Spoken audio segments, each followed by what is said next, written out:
Introduce yourself. My name is Sri Sandhya. I am studying 5th class. I am studying in Ergutapalli. Today we will discuss about storytelling. ఒక రోజు బుద్ధుడికి దుప్పటి కొనుగోలు చేస్తున్న ఒక వ్యక్తి కనిపించాడు. బుద్ధుడు అతనిని అడిగాడు, ఈ దుప్పటి కొన్నాళ్ళకు చినిగిపోతుంది కదా, అప్పుడు ఈ దుప్పటిని ఏం చేస్తావని అడిగాడు. అప్పుడు యువకుడు ఈ దుప్పటిని 2 ముక్కలుగా చింపి అంగవస్త్రంగా వాడుతానని చెప్పాడు. బుద్ధుడు అది కూడా అంగవస్త్రం కూడా చినిగిపోతే ఏం చేస్తావని అడిగాడు.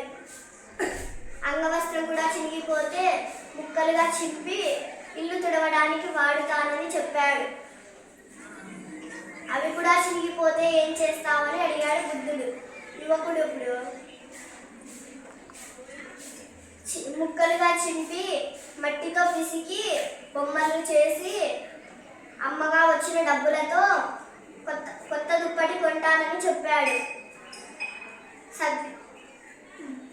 బుద్ధుడు నవ్వుతూ సద్వినియోగం అంటే ఇదే మరి అని శిష్యులకు బోధించాడు. ఈ కథ చాలా బాగుంది కదా. ఈ కథకి ఒక పేరు పెడదామా? ఏం పేరు పెడదాం?